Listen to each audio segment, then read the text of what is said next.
नमस्कार दोस्तों, Indian air force ने 114 लड़ाकू विमान खरीदने के लिए डिफेंस मिनिस्ट्री के पास एक एसओसी भेजा, लेकिन डिफेंस मिनिस्ट्री ने 114 लड़ाकू विमान खरीदने के प्रपोजल को रिजेक्ट कर दिया। डिफेंस मिनिस्ट्री ने 114 लड़ाकू विमान खरीदने के प्रपोजल को रिजेक्ट क्यों किया? इसके अलावा डोनाल्ड ट्रंप ने भारत को धमकी दी कि भारत रूसी तेल खरीदना अगर बंद नहीं करता है तो भारत पर अमेरिका मैसिव टैरिफ लगाएगा। इन दोनों खबरों को इस वीडियो में डिस्कस करेंगे, लेकिन अगर आपको जियोपॉलिटिक्स, डिफेंस और इकोनॉमी से रिलेटेड वीडियो देखना पसंद है तो एक लाइक का चैनल को सब्सक्राइब जरूर करें। सबसे पहले बात करते हैं राफेल लड़ाकू विमान के बारे में। तो भारतीय वायुसेना फ्रांस के 114 राफेल लड़ाकू विमान खरीदना चाहती है और इसके लिए इंडियन एयरफोर्स ने डिफेंस मिनिस्ट्री के पास एक एसओसी नाम का एक प्रस्ताव भेजा, जिसमें डील से रिलेटेड सारी डिटेल और प्लानिंग लिखी होती है। एसओसी प्रस्ताव के अनुसार राफेल बनाने वाली डसॉल्ट कंपनी का कहना है कि अगर इंडियन एयरफोर्स फ्रांस के 114 लड़ाकू विमान खरीदती है तो डसॉल्ट कंपनी 60 से 70% राफेल फाइटर जेट के कंपोनेंट भारत में ही बनाएगी, जिसमें फ्यूजलाज, राफेल लड़ाकू विमान के विंग, इलेक्ट्रॉनिक्स में रडार, कंप्यूटर सिस्टम और M88 इंजन के कुछ कंपोनेंट भारत में ही बनाए जाएंगे। बाकी जो 30 से 35% कंपोनेंट है वो फ्रांस से इंपोर्ट किए जाएंगे। लेकिन मिनिस्ट्री ऑफ डिफेंस ने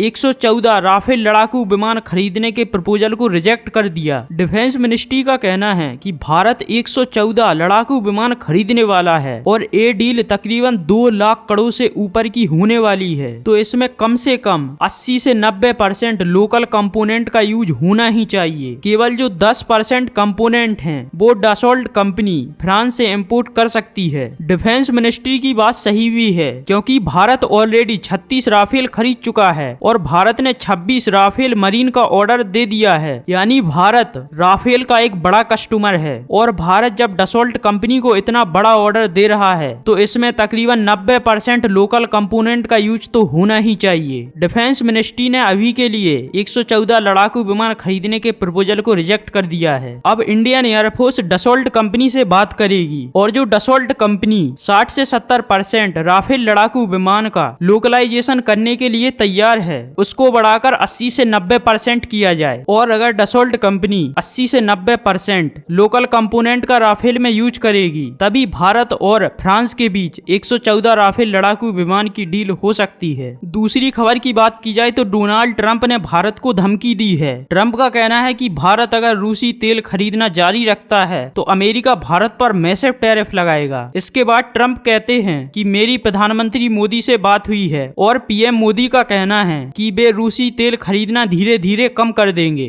इसके बाद भारत सरकार ने भी प्रतिक्रिया दी और विदेश मंत्रालय का कहना है कि अमेरिकी राष्ट्रपति डोनाल्ड ट्रंप और प्रधानमंत्री मोदी के बीच कोई भी बात नहीं हुई। और जहां तक ऑयल का सवाल रहा तो भारत 1.4 बिलियन लोगों का देश है। ऐसे में भारत को जहां से सस्ता ऑयल मिलेगा भारत वहां से खरीदेगा। इसी बीच भारत ने रूस से कितना ऑयल खरीदा, इसको लेकर एक नया डाटा निकल के आया है, जिसके अनुसार भारत ने अक्टूबर महीने में रूसी तेल खरीदना बढ़ा दिया और भारत जो रूसी तेल खरीद रहा है उसमें 20% की बढ़ोतरी देखी गई। यानी जो डोनाल्ड ट्रंप कह रहे हैं कि मेरी प्रधानमंत्री मोदी से बात हुई और प्रधानमंत्री मोदी का कहना है कि भारत धीमे धीमे रूसी तेल खरीदना बंद कर देगा, वो सरासर झूठ है। लेकिन देखना होगा कि अगर अमेरिकी राष्ट्रपति डोनाल्ड ट्रंप भारत पर और टैरिफ लगाते हैं तो भारत के सामने दिक्कतें खड़ी हो सकती हैं। अगर आपको वीडियो